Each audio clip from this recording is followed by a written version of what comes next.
లోక్సభ ఎన్నికల ప్రచారంలో భాగంగా ముఖ్యమంత్రి రేవంత్ రెడ్డి వాళ్ళ కొత్తగూడెం వెళ్లనున్నారు. ఖమ్మం, మహబూబాబాద్ పార్లమెంటు స్థానాల అభ్యర్థులు రామ సహాయం రఘురాం రెడ్డి, పోరిక బలరాం నాయక్ విజయాన్ని కాంక్షిస్తూ కొత్తగూడెంలో జన జాతర సభ నిర్వహించనున్నారు. ఈ సభలో సీఎం ప్రసంగించనున్నారు. రెండోసారి ఎన్నికల ప్రచారానికి భద్రాద్రికి వస్తున్న సీఎం రేవంత్ రెడ్డి ఉదయం 10:45 కొత్తగూడెం చేరుకుని 11 గంటలకు ప్రకాశం స్టేడియంలో జరిగే సభలో జిల్లా మంత్రులు, డిప్యూటీ సీఎం భట్టి విక్రమార్క, మంత్రులు తుమ్మల నాగేశ్వరరావు, పొంగులేటి శ్రీనివాసరెడ్డి, అభ్యర్థులు, ఎమ్మెల్యేలతో కలిసి పాల్గొననున్నారు. ఇదే విషయమై కొత్తగూడెం నుంచి మరింత సమాచారాన్ని మా ప్రతినిధి నవీన్ అందిస్తారు.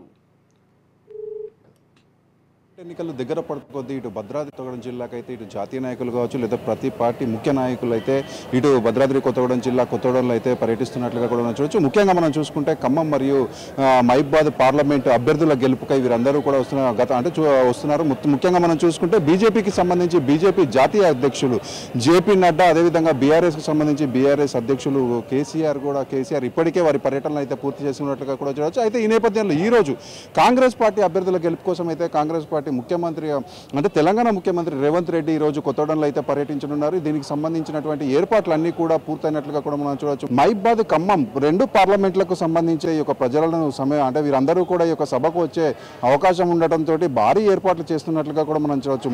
ముఖ్యంగా మనం చూసుకుంటే ఖమ్మం మరియు మహబూబాబాద్ పార్లమెంట్లలో ఈసారి ఖచ్చితంగా కూడా రెండు ఈ పార్లమెంట్ నియోజకవర్గాలను గెలిపే దిశగా కాంగ్రెస్ అడుగులు వేస్తుందని కూడా చెప్పొచ్చు. ముఖ్యంగా మనం చూసుకుంటే ఖమ్మం పార్లమెంట్ పరిధిలో మొత్తం 7 సెగ్మెంట్లు ఉండగా 7 సెగ్మెంట్లలో ఒక సిపిఐ 6 కాంగ్రెస్ అభ్యర్థులు అయితే అసెంబ్లీ ఎన్నికల్లో అయితే గెలుపొందిన పరిస్థితి కూడా ఉంది. అదే అంటే ఆ విధంగానే ఈసారి 7 సెగ్మెంట్లలో కూడా తిరుగు లేకుండా చూసుకోవాలని ఇటు కాంగ్రెస్ భావిస్తున్నట్టుగా కూడా చూడవచ్చు. అంటే ఖమ్మం పార్లమెంటుకు సంబంధించి ఇటు కాంగ్రెస్ పార్టీ తరఫున పోటీ చేస్తున్నటువంటి పొంగులేటి శ్రీనివాసరెడ్డి అంటే బంధువైనటువంటి రామసహాయం త్రిపులార్ అయితే ఈసారి గెలుపొందాలని ఇటు పార్టీ శ్రేణులు కావచ్చు, అదేవిధంగా ఇటు అందరూ కూడా కృషి చేస్తున్న పరిస్థితి కూడా. అదేవిధంగా మహబూబాబాద్ పార్లమెంటు పరంగా తీసుకుంటే మహబూబాబాద్ పోరిక బలరాం గెలుపుని కూడా ఇదే వేదికగా అయితే గెలిపించాలంటూ కూడా కోరే పరిస్థితి కూడా ఉంది. ముఖ్యంగా మనం చూసుకుంటే ఏదైతే ఎన్నికలకు కూడా రాకముందే సీఎం రేవంత్ రెడ్డి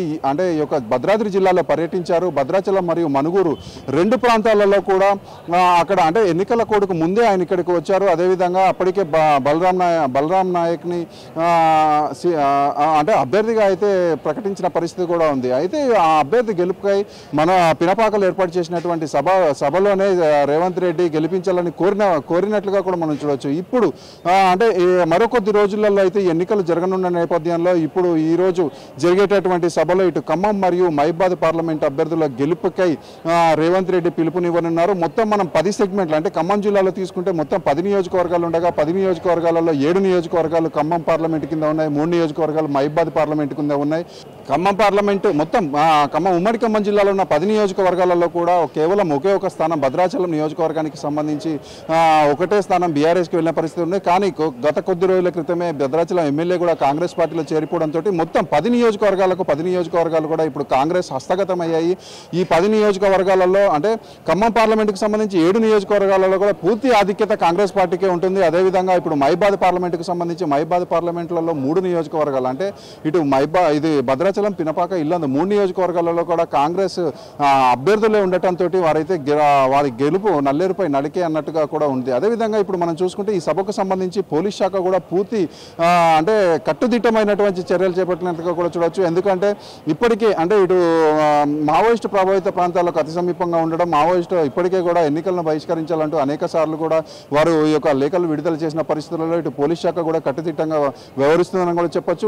అంటే ఇప్పుడు కొత్తగూడెంలో ఏదైతే కొత్తగూడెంలో సభ జరుగుతుండటంతో కొత్తగూడానికి సంబంధించినటువంటి ట్రాఫిక్ మళ్లించినట్లుగా కూడా ఇటు డిఎస్పీ వెల్లడించిన పరిస్థితి కూడా ఉంది. ముఖ్యంగా మనం చూసుకుంటే కొత్తగూడెం వచ్చే ఏ వాహనాలు కూడా ఇటువైపు రాకుండా ఇటు బైపాస్ కావచ్చు, లేకపోతే ఇల్లందు రూటు, అదేవిధంగా భజన మందిర్ రూట్లలో మొత్తం కూడా వీరు ట్రాఫిక్ మళ్లించినట్లుగా కూడా తెలియజేసిన పరిస్థితి కూడా ఉంది. అదే మొత్తంగా మనం చూసుకుంటే ఈ యొక్క రేవంత్ రెడ్డి సభకు సంబంధించి ఈ యొక్క ఏర్పాట్లన్నీ కూడా ఇటు కాంగ్రెస్ శ్రేణులు పూర్తి చేసినట్లుగా కూడా మనం చూడవచ్చు.